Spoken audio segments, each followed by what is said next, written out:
Act ప్రేక్షకులకు నమస్కారం. గణతంత్ర దినోత్సవం సందర్భంగా ప్రత్యేక కార్యక్రమానికి స్వాగతం. ఈనాటి ఈ కార్యక్రమంలో మీకు పరిచయం చేయబోతున్నాను విశ్రాంత Indian wing commander Valluru Shyamprasad గారు. మరి వారితో మాట్లాడదాం. ఈ పరేడ్ ఏవైతే ఢిల్లీలో చేస్తూ ఉంటారో ఈ పరేడ్ యొక్క విశేషాలు, అదేవిధంగా శకటాలు అక్కడ ఎందుకు ప్రదర్శిస్తూ ఉంటారు, అక్కడ జరిగేటువంటి సాంస్కృతిక కార్యక్రమాలు ఎందుకు నిర్వహిస్తారు, ఈ వివరాలన్నీ కూడా ఈ కార్యక్రమంలో తెలుసుకుందాం. నమస్కారం శ్యాంప్రసాద్ గారు.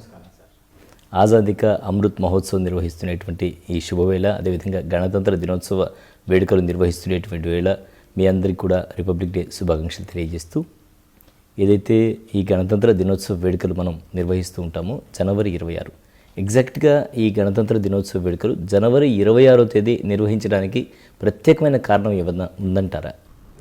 ముందుగా సార్, మా తల్లిదండ్రులు వల్లూరు వెంకట సత్యనారాయణరావు గారు, రంగనాయకమ్మ గారికి నా నమస్కారం. అలాగే మన ఫేవరెట్ ఛానల్ యాక్ట్ 24/7 ప్రేక్షకులందరికీ వెరీ హ్యాపీ రిపబ్లిక్ డే. చాలా మంచి ప్రశ్న వేశారు సార్.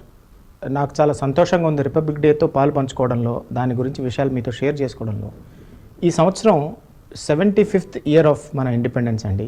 అలాగే 73వ గణతంత్ర దినోత్సవం మనం జరుపుకుంటున్నాం ఈరోజు. దీని విశేషాలు ఏమిటంటే చాలా ఉన్నాయి. మొట్టమొదటిసారిగా మన దేశంలో 24,000 మంది మాత్రమే ఈ వేడుకల్లో పాల్పంచుకుంటారు. అంతకుముందు లక్షల్లో పాల్పంచుకునేవాళ్ళు. అదేవిధంగా 75 సంవత్సరాలు నిండిన సందర్భంగా మీరు చెప్పినట్టు ఆజాదీ కా అమృత మహోత్సవం గురించి కూడా చాలా విశేషాలు ఈ కార్యక్రమంలో ఉన్నాయి. రైట్. అదేవిధంగా మీరు ఏదైతే చెప్తూ ఉన్నారో పరేడ్లో ప్రధానంగా మనం తీసుకుంటే సెక్టార్ మనకు ముందుగా గుర్తొస్తాయి. అదేవిధంగా ఆర్మీ చేసేటువంటి విన్యాసాలు, సైనిక విన్యాసాలు కావచ్చు, అదేవిధంగా వైమానిక విన్యాసాలు కావచ్చు, ఇవన్నీ గుర్తుకొస్తాయి. సో ఈ గణతంత్ర దినోత్సవ వేడుకలను పురస్కరించుకుని పరేడ్ నిర్వహించడానికి ప్రత్యేకమైన కారణం ఏమైనా ఉందంటారా? మనకి స్వాతంత్రం 1947లో వచ్చింది సార్. అంతవరకు కూడా 1995 act of India, 1935 act of India ద్వారా మన పరిపాలన జరుగుతుంది. మీకు ఆశ్చర్యం కలుగుతుంది, 1947 నుంచి స్వాతంత్రం మనం రిపబ్లిక్ డే ప్రకటించుకున్న 1950 సంవత్సరం వరకు మనకంటూ ఒక యాక్ట్ లేదు. 1947 వాళ్ళని ఏమన్నారంటే స్వాతంత్రం అనలేదు, ట్రాన్స్ఫర్ ఆఫ్ పవర్ అన్నారు. పవర్ని ట్రాన్స్ఫర్ చేస్తామన్నారే కానీ ఆ 1950లో మన స్వతంత్రంగా దేశంగా 1950లో చేసుకున్నప్పుడు మన రాజ్యాంగాన్ని మనం రచించి ఆ రోజు నుంచి మనం sovereign socialist secular republic of India, సర్వసత్తాక సామ్యవాద లౌకిక ప్రజాస్వామ్య దేశంగా అవతరించాం. అంటే 47 నుంచి 50 వరకు కూడా మనం 1935 యాక్ట్లోనే పనిచేస్తున్నాం. కాబట్టి మన దేశానికి సంబంధించిన చట్టం 1950లో వచ్చింది. అది జనవరి 26నే వచ్చింది. ఎందుకు జనవరి 26నే వచ్చిందంటే 1930లో భారత జాతీయ కాంగ్రెస్, అంటే ఇప్పుడున్న కాంగ్రెస్ పార్టీ కాదు, జాతీయ ఉద్యమంలో 1930లో జనవరి 26న పూర్ణ స్వరాజ్ కావాలి మాకు. అంతవరకు ఏమనుకున్నాం, మమ్మల్ని మేము పరిపాలించుకుంటే చాలు, మాకు కొంచెం పవర్స్ ఇవ్వండి, మీ దగ్గరే ఉన్నాం అనుకున్నాం. ఆ రోజు మనం జనవరి 26 నిర్ణయించుకున్నాం సంపూర్ణ స్వరాజ్ కావాలి అని. ఆ రోజును పురస్కరించుకొని జనవరి 26, 1950లో మొట్టమొదటి రాష్ట్రపతి బాబు రాజేంద్ర ప్రసాద్ గారు ప్రమాణ స్వీకారం చేశారు. దానికి సందర్భంగా ఈ పరేడ్ నిర్వహించడం ఆనవాయితీగా ఆ రోజు నుంచి మొదలైంది. అదేవిధంగా తీసుకుంటే 2013 నుంచి 16 వరకు ఈ గణతంత్ర దినోత్సవ వేడుకల్లో పాలం ఎయిర్ ఫోర్స్ సెక్యూరిటీ ఆఫీసర్గా మీరు వర్క్ చేశారని చెప్పి విన్నాము. సో స్పెషల్గా ఏంటి సార్ గణతంత్ర దినోత్సవ వేడుకల్లో ఈ పరేడ్ ఏదైతే చేస్తూ ఉంటారో ఈ పాలం ఎయిర్ ఫోర్స్ అక్కడ మీరు చేసేటువంటి విధులు ఏముంటాయి? 2013 నుంచి 2016 వరకు నేను Palam air force base, Indira Gandhi international airport పక్కనే ఉన్న ఎయిర్ ఫోర్స్ స్టేషన్కి చీఫ్ సెక్యూరిటీ ఆఫీసర్గా పనిచేశానండి. ఆ వేడుకలకి సంబంధించినంత వరకు చాలా కోలాహలంగా ఉంటుంది. అంటే వేడుకలకు ముందు నుంచి 6 నెలల నుంచి కార్యక్రమాలు మొదలవుతాయి. శకటాలు సెలెక్షన్ చేయడం దగ్గర నుంచి అక్కడికి వచ్చి పాలు పంచుకునే వాళ్ళు వచ్చే వాళ్ళ ఉండడానికి వసతి గురించి ఒక పెద్ద టౌన్షిప్ లాగా క్రియేట్ అవుతుంది. అది పాలంలోనే జరుగుతుంది. అదేవిధంగా వెహికల్స్ వస్తాయి, ఆర్మీ ట్యాంక్స్ వస్తాయి, జంతువులు వస్తాయి, ఏనుగులు అంటున్నాను, ఒంటెలు, గుర్రాలు వస్తాయి. అవన్నీ కూడా అక్కడ ఒక పెద్ద శిబిరం ఏర్పాటు చేస్తారు. అదేవిధంగా శకటాలకి ఒక శిబిరం ఏర్పాటు చేస్తారు. అక్కడే అవి తయారవుతాయి. మొత్తం స్టేట్స్కి సంబంధించిన శకటాలన్నీ సెలెక్ట్ చేసి వాటిని ఫైనలైజ్ అయిన దానికి ఒక పెద్ద ప్రొసీజర్ ఉంటుంది. అదేవిధంగా రిపబ్లిక్ డే పరేడ్స్లో పాల్పంచుకోవడానికి వచ్చే వాళ్ళ సెలక్షన్ కూడా ఉంటుంది. ఇదంతా ఒక పద్ధతి ప్రకారంగా ప్రతి మినిట్ టు మినిట్ కౌంట్ చేసుకుంటూ సెక్యూరిటీతో కూడుకున్న వ్యవహారం ఇది. చాలా కోలాహలంగా ఉంటుంది. ఆగస్టు నెలలో మొదలుపెట్టిన కార్యక్రమం జనవరి 29 వరకు జరుగుతూనే ఉంటుంది. అదేవిధంగా ప్రధానంగా సెక్యూరిటీ ఆఫీసర్గా వర్క్ చేశారు కాబట్టి సెక్యూరిటీ విషయానికి వస్తే కొన్ని లక్షల మంది, ఇప్పుడైతే వేలు అనుకోండి కోవిడ్ వల్ల, సో ఈ లక్షల మందిని హ్యాండిల్ చేయడం అనేది చాలా కష్టమైనటువంటి విషయం. సో ఏ విభాగాలు ఎక్కువగా కాన్సన్ట్రేట్ చేయడం జరుగుతుంది సెక్యూరిటీ పర్పస్ తీసుకుంటే? ఆర్మీలో, నేవీలో, ఎయిర్ ఫోర్స్లో అందరూ సెక్యూరిటీ స్పెషలిస్ట్, అందరూ సెక్యూరిటీ డిపార్ట్మెంట్లో ఉన్న వాళ్ళు, అధికారులు, కింద కార్యకర్తలు మొత్తం కూడా ఒక ప్లాన్ తయారు చేసుకుంటాం. దాన్ని సెక్యూరిటీ ప్లాన్ అంటాం. ఆ ప్లాన్ విధానంగా ఎవరెవరి విధులు వాళ్ళకి కేటాయిస్తారు, ఎవరెవరి ఏరియా వాళ్ళకి కేటాయిస్తారు. ఈ మొత్తం పెరేడ్ జరిగేదంతా రాష్ట్రపతి భవన్ నుంచి రెడ్ ఫోర్ట్ వరకు వయా ఇండియా గేట్గా రాజ్పథ్ అంటారు, పాతకాలంలో కింగ్స్ వే అనేవాళ్ళు. ఇది మొత్తం 9 కిలోమీటర్లు. 9 కిలోమీటర్ల ఏరియా అంటే దాదాపు మేము మొత్తం కవర్ చేసుకుని 12 కిలోమీటర్లు అయిపోతుంది. ఈ 12 కిలోమీటర్ల ఏరియాని భాగాలుగా విభజించి ఎవరి ఏరియా వాళ్ళకి ఇచ్చి అక్కడ సీసీటీవీ కెమెరాలు పెట్టడం కానీ, గార్డ్స్ చేయడం కానీ, ఆ ఏరియాని చూడడం కానీ, ఎవరన్నా ఆతంకవాదులు, టెర్రరిస్టులు, వాళ్ళు వీళ్ళు బాంబుల వ్యవహారం రాకుండా చూడడానికి కానీ, ఎవరు గన్స్ చూడడం కానీ, 6 నెలల నుంచి శానిటైజేషన్ అంటాం దాన్ని, శానిటైజేషన్ చేయడం. ప్రతిరోజు పెరేడు ఉదయం 2 గంటలకు మొదలైపోతుంది. ప్రాక్టీస్ చేస్తూ వాళ్ళు 9-11 దాకా ప్రాక్టీస్ చేస్తూనే ఉంటారు. సో ఈ కార్యక్రమం అంతా అక్కడ ట్రాఫిక్ కంట్రోల్ చేయడం, ఆ టైంలో ఢిల్లీలో నార్మల్ ప్రజలు ఉంటారు కదా, వాళ్ళని కంట్రోల్ చేయడం, చూడడానికి వస్తుంటారు ప్రతిరోజు. ఇప్పుడు మనకు తెలిసిందేంది, జనవరి ఈ రోజు 26 రోజునే కానీ ప్రతిరోజు పరేడ్ జరుగుతుంది. దాన్ని చూడడానికి లక్షల సంఖ్యలో మీరు అన్నట్టు వస్తుంటారు. వాళ్ళకి పాసెస్, స్పెషల్ పాసెస్ ఇష్యూ చేస్తారు ఒక్కో ఏరియాని బట్టి. ఎల్లో, రెడ్, గ్రీన్, బ్లూ అని రకరకాలుగా ఉంటాయి. ఓకే, అక్కడ స్థానికులకి ఎలాంటి పాసులు ఉంటాయి, అక్కడి బయట నుంచి వచ్చే వాళ్ళకి ఎలాంటి పాసులు ఉంటాయి? బయట నుంచి వచ్చే వాళ్ళకి స్పెషల్ ఏరియా ఉంటుంది, వాళ్ళ ఫోటోగ్రాఫ్స్ ఉంటాయి. స్థానికులకి ఆ ఏరియా మాత్రమే, అంటే ఇప్పుడు నేను ఈ ఏరియాలో ఉంటున్నానంటే నేను రాకపోకలు సాగించాలంటే వాళ్ళకి సపరేట్ పాసులు ఇస్తాను. నార్మల్ పాస్ అంటారు, జనరల్ పాస్ అని, లేకపోతే ట్రాన్సిట్ పాస్ అంటాం. వీళ్ళకి పార్టిసిపెంట్స్ పాస్ అంటాం, లేదా విజిటర్స్ పాస్ అంటాం. రకరకాలుగా, ఇంతకన్నా ఎక్కువ చెప్పకూడదు నేను. రైట్, ఓకే, కరెక్టే. సెక్యూరిటీ ఆఫ్ రీజన్స్ అనేది ఉంటాయి కాబట్టి. శకటాల విషయం తీసుకుంటే, మనం శకటాల దగ్గరికి వెళ్ళిపోదాం. శకటాల విషయం తీసుకుంటే శకటాల ఎంపిక ఏ విధంగా జరుగుతుంది? పరేడ్లో ఎన్ని శకటాలు పాల్గొంటాయి? చాలా మంచి ప్రశ్న వేశారు సార్. శకటాలు అనేది ఒక పెద్ద వెల్ డ్రాన్ ప్రాసెస్ అనమాట. ఏళ్ల తరబడిగా జరుగుతుంది, చాలా సైంటిఫిక్గా జరుగుతుంది. మొత్తం మనకున్న రాష్ట్రాలు, యూనియన్ టెరిటరీస్ కలిపి 30+6 కలిపిన వాటిల్లో ఇంతమందికి అక్కడ స్థలం ఉండదు. కాబట్టి మ్యాక్సిమం ఎంతమందిని సెలెక్ట్ చేస్తారంటే 12 మందిని. ఒక్కోసారి 1, 2 ఎక్కువ అవుతుంది, తక్కువ అవుతుంది. 12 మాత్రమే సెలెక్ట్ అవుతారు.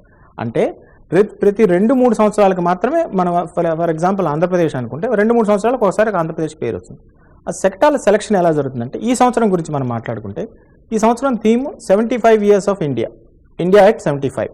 ఈ 75 ఏంది సిగ్నిఫికెన్స్ అంటే, 75 సంవత్సరాలకు అడుగు పెడుతున్నాం. 75 వారాలుగా ఇండియా at 75లో రకరకాల కార్యక్రమాలు దేశవ్యాప్తంగా నిర్వహించారు. మార్చి 2021 నుంచి మొదలయ్యి 2023 సంవత్సరం వరకు జరుగుతుంది. ఈ శకటాల్లో ఏ దేశం, ఇప్పుడు మన ఆంధ్రప్రదేశ్ అయితే, లేకపోతే తమిళనాడు అయితే, లేకపోతే ఉత్తరప్రదేశ్ అయితే, మీరు 75 వారాల్లో ఏం చేశారు, మీ విజయాలు ఏమిటి, మీ స్పెషాలిటీ ఏమిటి అనేది మీద ఈ శకటాలు సెలెక్ట్ చేయడం జరుగుతుంది. ఆ సెలెక్ట్ చేసిన తర్వాత వీళ్ళందరూ అన్ని రాష్ట్రాలు పంపించాలి. వాటి మీద ఒక సెలక్షన్ కమిటీ కూర్చుంటుంది. మొత్తం అన్ని రాష్ట్రాలు, 36 రాష్ట్రాల్లోంచి వచ్చిన, యూనియన్ టెరిటరీస్ నుంచి వచ్చినవన్నీ సెలెక్ట్ చేసి వాటిలో ఏవి సరిగ్గా ఉన్నాయి, ఏవి సరిగ్గా లేవని మొదటి 12 నిర్వహిస్తారు. వాటిని ఎంపిక చేస్తారు. ఎంపిక చేసిన తర్వాత వాటి తయారీ కూడా అక్కడే జరుగుతుంది. ప్లాస్టర్ ఆఫ్ ప్యారిస్తో ఆర్మీ వెహికల్స్ మీద, దాన్ని క్వీన్ మేరీ అని అంటారు, ఒక పెద్ద వెహికల్ ఉంటుంది, దాని మీద ఇవన్నీ నియమించడం, వాళ్ళ అక్కడ పార్టిసిపేట్ చేసుకునే కళాకారులు నిలబడడం, వాళ్ళ ప్రాక్టీస్ చేయడం. ఆ డ్రైవర్కి చిన్న విండో అంత ఇంత మాత్రమే ఉంటుంది, చుట్టూ శకటం ఉంటుంది, డ్రైవర్ మనకు కనపడ్డు, తనకు కొంచెం విండోనే ఉంటుంది. ఆ విండోలో చూస్తూ తను 10 కిలోమీటర్లు డ్రైవ్ చేయాలి. అది చిన్న వెహికల్, ఇప్పుడు మన కృష్ణపట్నం పోర్ట్స్ వెహికల్స్ వస్తుంటాయి కదా, దానికన్నా పెద్ద వెహికల్. దాంట్లోంచి పోతూ శకటాలు సెలెక్ట్ చేసుకుంటూ ఆ థీమ్కి తగ్గట్టుగా అక్కడ పాల్గొన్న వాళ్ళకి కింద పడిపోకుండా ఇవన్నీ సెలెక్ట్ చేసి స్టేట్ పంపించిన రికమెండేషన్ని ఆ సెంట్రల్ కమిటీ అప్రూవ్ చేసింది. ఆ సెంట్రల్ కమిటీకి ఇన్ఛార్జ్ డిఫెన్స్ మినిస్టర్ ఉంటాడు. డిఫెన్స్ మినిస్టర్ ఆధ్వర్యంలో ఆయన స్వయంగా సెలెక్ట్ చేసిన 12 మాత్రమే ఎంపిక అవుతాయి. దీనికి మిగతా కారణాలు ఏమీ ఉండవు. సెక్యూరిటీ కారణాలు, థీమ్ సెలెక్షను, ప్లస్ మిలిటరీ వాళ్ళ కమిటీలో అప్రూవ్ అవ్వాలి. అదేవిధంగా పరేడ్లో సాంస్కృతిక కార్యక్రమాలు నిర్వహించడానికి ప్రత్యేకత ఏమైనా ఉందా? సాంస్కృతిక కార్యక్రమం, ఇప్పుడు మన దేశం ఏంది, విభిన్న మతాలు, విభిన్న కులాలు, విభిన్న జాతులు, విభిన్న ప్రాంతాలు. అంటే మన దేశంలో ప్రతి కిలోమీటర్కి భాష మారిపోతుంది, నీరు మారిపోతుంది, మాట మారుతుంది. దావన్నీ కళ్ళు పెట్టుకొని 1950లో మిలిటరీ వాళ్ళమే కాకుండా మనకున్న మిలిటరీ పవర్స్ సైనిక పాఠవాలను ప్రదర్శించడమే కాకుండా మన దగ్గర ఉన్న సాంస్కృతిక వైభవాన్ని కూడా ప్రదర్శించడానికి ఇది మొదలుపెట్టారు. సో రకరకాల రాష్ట్రాల నుంచి రకరకాల ఆర్గనైజేషన్, ఇప్పుడు సిపిడబ్ల్యూడి ఉంది, సెంట్రల్ పబ్లిక్ వర్క్స్ డిపార్ట్మెంట్ ఉంది, లేదా స్వచ్ఛంద సేవా సంస్థలు ఉన్నాయి, లేదా మినిస్ట్రీ ఆఫ్ సైన్స్ అని, మినిస్ట్రీ ఆఫ్ చైల్డ్ వెల్ఫేర్ అని, వీళ్ళు కూడా వాళ్ళ శకటాలను తయారు చేస్తారు. వాళ్ళు సాంస్కృతిక ఆ మినిస్ట్రీకి సంబంధించి ఇప్పుడు చైల్డ్ వెల్ఫేర్లో బేటీ బచావో బేటీ పడావో ఆడపిల్లల గురించి, లేకపోతే సైన్స్లో ఇప్పుడు కోవిడ్ గురించి, కోవిడ్ మనం వ్యాక్సిన్ ఎలా తయారు చేసాం, ఇవన్నీ వాళ్ళని చూపించి దాని సంస్కృతితో లోకల్ స్పెషాలిటీతో జోడించి వాళ్ళు తయారు చేస్తారు. వీటిని కూడా ఆ సెలక్షన్ కమిటీ అప్రూవ్ చేస్తేనే కుదురుతుంది. అన్ని మినిస్ట్రీలకి ఛాన్స్ దొరకదు. ఇక పరేడ్లో తీసుకుంటే టోటల్గా ఎన్ని విభాగాలు పాల్గొంటాయి? పరేడ్లో అన్ని విభాగాలు పాల్గొంటాయి సార్. ఇప్పుడు మిలిటరీకి సంబంధించి ఆర్మీ, నేవీ, ఎయిర్ ఫోర్స్, అలాగే బిఎస్ఎఫ్, సిఆర్పిఎఫ్, స్టేట్ పోలీస్, ఆర్మీకి సంబంధించిన రెజిమెంట్. సో మనం మేజర్గా చూసుకుంటామంటే సిపిఓ ఉంటుంది, central police organisations, BSF, ITBF, CRPF, ఇవన్నీ సిపిఓలోకి వస్తాయి, సెంట్రల్ పోలీస్ ఆర్గనైజేషన్. మిలిటరీలో ఈ 3 విభాగాలు వస్తాయి. ఒక్కో విభాగానికి ఒక్కో బాధ్యత నిర్వహిస్తారు. ఇప్పుడు నేను మొదటి నుంచి మొదలు పెడితే 23వ తేదీ నుంచి నేతాజీ సుభాష్ చంద్రబోస్ జన్మ జయంతి సందర్భంగా 24 ఇంకో కార్యక్రమం ఉంటుంది, 25 ఇంకోటి, 26 అమర్ జవాన్ జ్యోతిలో నేషనల్ వార్ మెమోరియల్లో వాళ్ళకి శ్రద్ధాంజలి కట్టి, ఈ కార్యక్రమాలన్నిటి ఒక్కొక్కరు ఇన్ఛార్జ్గా నియమిస్తారు. ఈ పెరేడ్లో ముఖ్య ఆకర్షణగా ఉన్న ఫ్లై పాస్ట్ అది ఎయిర్ ఫోర్స్ చేతిలో ఉంటుంది. ఎయిర్ ఫోర్స్లో వెస్టర్న్ ఎయిర్ కమాండ్ అని ఒక కమాండ్ ఉంది, దానికి బాధ్యత ఫ్లై పాస్ట్ ఉంది. ఫ్లై పాస్ట్ అంటే 100ల కొద్ది విమానాలు పాల్గొంటాయి, దాంట్లో యుద్ధ విమానాలు కూడా పాల్గొంటాయి. ఆ యుద్ధ విమానాలు వాతావరణాన్ని బట్టి అక్కడున్న పక్షులు ఎక్కువగా తిరుగుతున్నాయా లేదా, మబ్బులు ఉన్నాయా, ఫాగ్ ఉందా, ఇవన్నీ ఈ కండిషన్స్ అన్నీ కన్సిడర్ చేసి వాళ్ళు ఫ్లైట్ ప్లాన్ తయారు చేసుకుంటారు. అది కరెక్ట్గా 10 గంటలకి, ఈ సంవత్సరం 10:30కి మొదలవుతుంది. 10 గంటలకి ఆ ఫ్లై పాస్ట్ రాజ్పథ్ మీద డయాస్ మీద ఉండే విధంగా విమానాలను తయారు చేస్తారు. చాలా చోట్ల నుంచి అవి టేక్ ఆఫ్ అవుతాయి. ఢిల్లీ నుంచి టేక్ ఆఫ్ కావు, ఢిల్లీ బయట నుంచి రావాలి అంటే దాదాపు అరగంట 45 నిమిషాల ముందు వాళ్ళు అక్కడి నుంచి టేక్ ఆఫ్ అయితే కానీ ఇక్కడికి ముందుకు రాలేదు, దాన్ని ఓవర్ హెడ్ అంటాం మేము. ఈ బాధ్యత ఎయిర్ ఫోర్స్లోని వెస్టర్న్ ఎయిర్ కమాండ్కి ఇస్తారు. దీన్ని మానిటర్ చేస్తుండడం, విమానాలు, సివిల్ విమానాలు వీటికి అంతరాయం కలిగించకుండా, ఇక్కడ ఉన్న వాళ్ళ విఐపి ముఖ్య అతిథులకి ప్రమాదం జరగకుండా ఇవన్నీ జాగ్రత్తగా చేసుకుంటూ పోవాలి, మినిట్ టు మినిట్ చేసుకుంటూ పోవాలి. పోలీస్ వాళ్ళ బాధ్యత ఏంటంటే ఢిల్లీ పోలీస్ కానీ మిగతా పోలీస్ వాళ్ళని డిప్యుటేషన్ మీద పిలుస్తారు. వాళ్ళందరూ జాగ్రత్తగా ప్రతి వ్యక్తి మీద కన్నేసి ఉంచి చెత్త పారేయకుండా, మిగతా అసాంఘిక శక్తులు రాకుండా జాగ్రత్తగా చూసుకుంటూ, శానిటైజేషన్ చేస్తూ, రోడ్ క్లియరెన్స్ చేసుకుంటూ, అన్ని విభాగాలు సింక్రనైజ్డ్ ఒక వెల్ ఆయిల్డ్ మెషిన్ లాగా పనిచేస్తేనే మనం ఇంత గొప్ప ఫంక్షన్ని ప్రతి సంవత్సరం చూడగలుగుతున్నాం. గణతంత్ర దినోత్సవం సందర్భంగా ప్రత్యేక కార్యక్రమంలో స్వల్ప విరామం.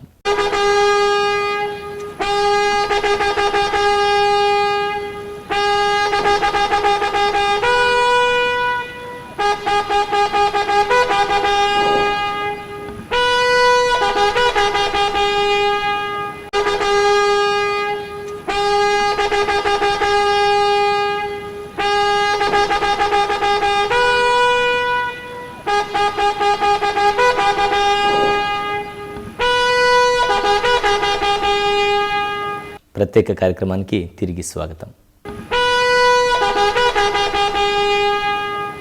ఆర్మీ విన్యాసాలు కానీ అదేవిధంగా వైమానిక విన్యాసాలు కూడా చాలా చూడచక్కగా ఉంటాయి. సో వైమానిక విన్యాసాలు ప్రదర్శించడానికి కారణం ఏంటంటారు?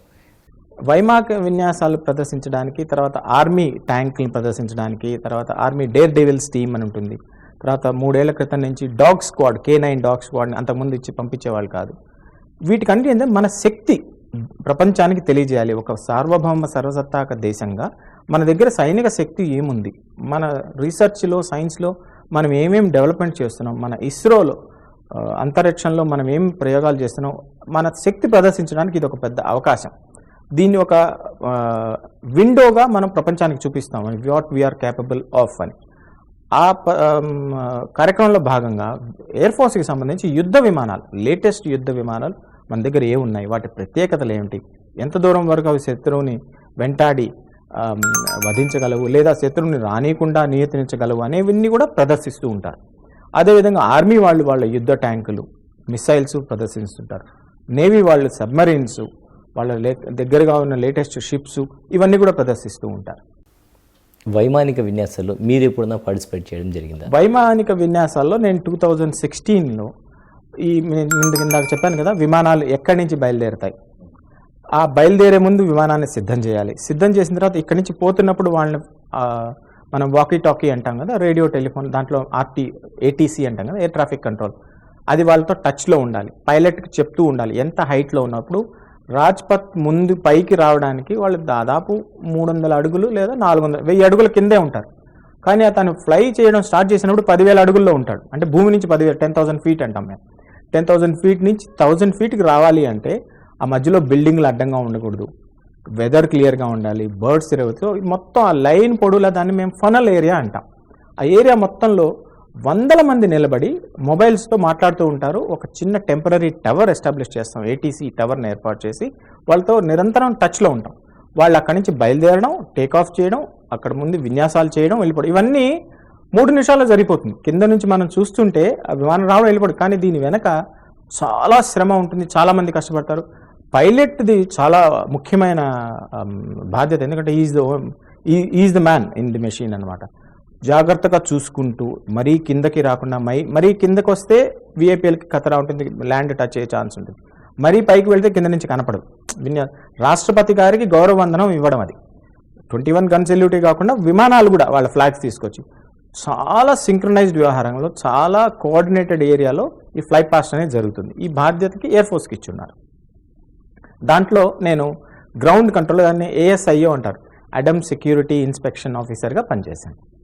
సైనిక, వాయు, నౌకాదళ విభాగాల వరకు మనందరికీ జనరల్గా తెలుసు.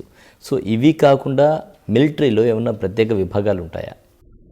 మిలిటరీలో ఈ 3 విభాగాలే కాకుండా వీటికి సెపరేట్ డిపార్ట్మెంట్స్ కూడా ఉంటాయి. సెక్యూరిటీ డిపార్ట్మెంట్ అని, తర్వాత ఫ్లయింగ్ డిపార్ట్మెంట్ అని, గ్రౌండ్ క్లియరెన్స్ అని, టెక్నికల్ అని.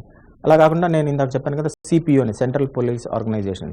సెంట్రల్ పోలీస్ ఆర్గనైజేషన్లో బిఎస్ఎఫ్ వస్తుంది, బోర్డర్ సెక్యూరిటీ ఫోర్స్, సిఆర్పిఎఫ్ వస్తుంది, తర్వాత సిఐఎస్ఎఫ్ వస్తుంది, ఐటీబీపీ వస్తుంది, ఎస్ఎస్బి సశస్త్ర సీమా బల్ వస్తుంది. ఇవన్నీ కూడా వాటిలో అవసరం అవుతాయి. ఇప్పుడు ఫర్ ఎగ్జాంపుల్ నేను చెప్పాను కదా, క్యామెల్స్ వస్తాయని. క్యామెల్ కంటింజెంట్ బిఎస్ఎఫ్ వాళ్ళది, బోర్డర్ సెక్యూరిటీ ఫోర్స్, రాజస్థాన్ నుంచి వస్తుంది. 100 ఒంటెలు వచ్చి 3 నెలల పాటు అక్కడ శిబిరంలో ఉండి వంటలకు తిండి, వాళ్ళ ట్రైనింగు, వాటికి గుడారం. ఈ వింటర్స్లో చూడండి, రాజస్థాన్ వెదర్కి ఢిల్లీ వెదర్కి చాలా తేడా ఉంది, చలి.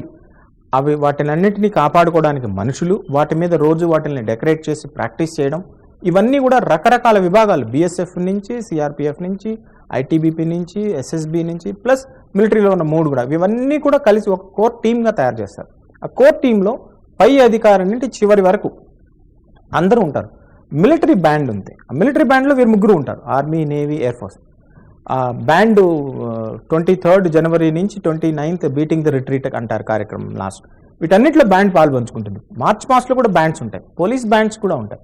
అన్ని military, paramilitary and state police అందరూ పాల్పంచుకుంటారు. Right sir. అదేవిధంగా మిలిటరీ అనేది అంటే సైనికుల్లో ఒక భాగం కావడం, సైనికుడు కావడం అనేది చాలామందికి ఒక డ్రీమ్గా ఉంటుంది. మిలిటరీలో పార్టిసిపేట్ చేయాలి, నా దేశం కోసం నేను ప్రాణం త్యాగం చేసినా పర్వాలేదు, కానీ నా దేశం కోసం నేను మిలిటరీలో జాయిన్ కావాలని చాలామందికి ఒక ఎయిమ్ ఉంటుంది. సో ఈ ఎయిమ్ ఉండేవాళ్ళు ఎవరైతే ఉంటారో వాళ్ళు మిలిటరీలో జాయిన్ కావాలంటే ప్రధానంగా వాళ్ళకి ఏ క్వాలిఫికేషన్ ఉండాలి, వాళ్ళ సెలక్షన్ ప్రాసెస్ ఎలా ఉంటుంది? ఇది మిలిటరీలో పనిచేయడం, ఈరోజు మీతో విషయాలు పాల్పంచుకోవడం చాలా అదృష్టంగా భావిస్తున్నాను నేను. చాలా మంచి ప్రశ్న కూడా వేశారు. మిలిటరీలో చేరడానికి రకరకాల అవెన్యూస్ ఉన్నాయి. 10th పాస్ అయిన తర్వాత చేరొచ్చు, ఇంటర్ +2 క్వాలిఫికేషన్గా చేరొచ్చు, గ్రాడ్యుయేషన్ బీటెక్గా చేయొచ్చు, ఎంటెక్ పీజీ క్వాలిఫికేషన్గా చేరొచ్చు. ఆర్మీలో, నేవీలో, ఎయిర్ ఫోర్స్లో ప్రతి 6 నెలలకి ఎంప్లాయ్మెంట్ న్యూస్లో కానీ, తర్వాత మన లోకల్ న్యూస్లో కానీ, ఏపీ స్కిల్ డెవలప్మెంట్ కార్పొరేషన్ ద్వారా కానీ అడ్వర్టైజ్మెంట్లు పడుతూ ఉంటాయి. ఇప్పుడు మనం గ్రాడ్యుయేషన్ లెవెల్లో అని చూసుకున్నామంటే ఆఫీసర్ క్యాడర్గా అనుకుంటే, ఇప్పుడు నేను వింగ్ కమాండర్గా రిటైర్ అయ్యాను కాబట్టి ఆఫీసర్ క్యాడర్కి AFCAT అంటారు, air force common entrance test అని 2022కి ఇప్పుడు ఆల్రెడీ అడ్వర్టైజ్మెంట్ రిలీజ్ అయింది. అలాగే CDS కంబైన్డ్ డిఫెన్స్ సర్వీసెస్ అని 3 విభాగాలకు కలిపి. అలాగే NDA అని ఉంటుంది, నేషనల్ డిఫెన్స్ అకాడమీ, అది +2 స్టేజ్లో. అలాగే 10th బేసిస్ మీద, ఇంటర్ బేసిస్ మీద కూడా సివిలియన్ ఉద్యోగాలు ఉన్నాయి. ఆర్మీ, నేవీ, ఎయిర్ ఫోర్స్లో కూడా సివిలియన్స్ కూడా జాయిన్ అవ్వచ్చు, వాళ్ళకి కూడా సేమ్ కండిషన్స్ అప్లై అవుతాయి. వీటన్నిటికి కూడా రకరకాల అకాడమీలు, ట్రైనింగ్ సెంటర్స్ మన నెల్లూరులో కూడా మంచి ఉన్నాయి. రిటర్న్ పరీక్ష పాస్ అవ్వడం, రిటర్న్ పరీక్షలో ఏమేమి పెడతారు, logical reasoning, English, maths, 10th level maths లేదా ఇంటర్ లెవెల్ మ్యాథ్స్ లేదా గ్రాడ్యుయేషన్ లెవెల్ మ్యాథ్స్. ఎన్డీఏలో ఒక రకంగా ఉంటుంది, సిడిఎస్లో ఒక రకంగా ఉంటుంది, ఆఫ్కాట్లో ఒక రకంగా ఉంటుంది. ఈ ఎన్డీఏ సిడిఎస్ అనేది యూనియన్ పబ్లిక్ సర్వీస్ కమిషన్ నిర్వహిస్తుంది. ఇప్పుడు మన ఆంధ్రప్రదేశ్ పబ్లిక్ సర్వీస్ కమిషన్ లాగా, లేకపోతే స్టాఫ్ సెలక్షన్ కమిషన్ లాగా. ఆఫ్కాట్ని ఎయిర్ ఫోర్స్ మాత్రమే నిర్వహిస్తుంది. అలాగే ఆర్మీ, నేవీ కూడా రకరకాలుగా వాళ్ళు ఆర్మీ రిక్రూట్మెంట్ అని, నేవీ రిక్రూట్మెంట్ అని. ఈ రిటర్న్ పరీక్షలకి మీకు ఆశ్చర్యం వేస్తుంది, దాదాపు 2 నుంచి 3 లక్షల మంది దేశంలో అప్లై చేస్తుంటారు ప్రతి సంవత్సరం. వాళ్ళల్లో 10, 15, 20 వేల మందిని మాత్రమే ఇంటర్వ్యూ స్టేజ్ తర్వాత 3 స్టేజ్ల్లో ఈ సెలక్షన్ అనేది జరుగుతుంది. ఒకటి రిటర్న్ టెస్ట్, రెండోది ఇంటర్వ్యూని మేము SSB అంటాం, సర్వీసెస్ సెలక్షన్ బోర్డ్ అని. మూడోది మెడికల్స్లో అంటే శారీరక దారుఢ్యము, హైటు, కళ్ళు, ముక్కు, చెవులు, కాళ్ళు, చేతులు ఇవన్నీ సగ్రంగా ఉండాలి, పళ్ళు. తర్వాత ఈ 3 అయిన తర్వాత మెరిట్ లిస్ట్ తయారు చేస్తారు, ఆల్ ఇండియా మెరిట్ లిస్ట్. ఆశ్చర్యం ఏమంటే ఆల్ ఇండియా మెరిట్ లిస్ట్ ప్రతి 6 నెలలకి 300కు మించి ఉండదు. అంటే 3 లక్షల నుంచి 300 మంది చేయడం అనేది ఎంత కఠినమైనది. అంటే ఈ రోజు ఉన్న యూత్కి వాళ్ళు చాలా టాలెంటెడ్. 3 లక్షల నుంచి 300 అంటే ఏమో చాలా కష్టమే అనుకుంటారేమో, కానీ కాదు. ఆంధ్రప్రదేశ్ నుంచి కానీ, మన నెల్లూరు నుంచి కానీ చాలామంది వెళ్తూ ఉన్నారు. వాళ్ళు I encourage everybody to try at least once and be in the forces. Right sir, చాలా మంచి విషయాలు చెప్పారు. రిపబ్లిక్ డే ఏ విధంగా జరుగుతుంది, అదేవిధంగా ఈ పరేడ్లో శకటాల ఆవశ్యకత ఏంటి, శకటాలు ఏం ఉండడానికి గల కారణాలు ఏంటి, అదేవిధంగా సాంస్కృతిక కార్యక్రమాలు ఎందుకు నిర్వహిస్తారు, ఇలా మాకు తెలియని చాలా విషయాలని ఈరోజు మా ప్రేక్షకులతో పంచుకున్నారు. చాలా ధన్యవాదాలు ఈరోజు మా కార్యక్రమానికి మీరు వచ్చినందుకు. నాకు ఈ అవకాశం ఇచ్చడానికి చాలా సంతోషం సార్. Thank you. ఇది ఇవాల్టి ప్రత్యేక కార్యక్రమం. మరో ప్రత్యేక కార్యక్రమంలో మళ్ళీ కలుద్దాం. అంతవరకు సెలవు. నమస్కారం.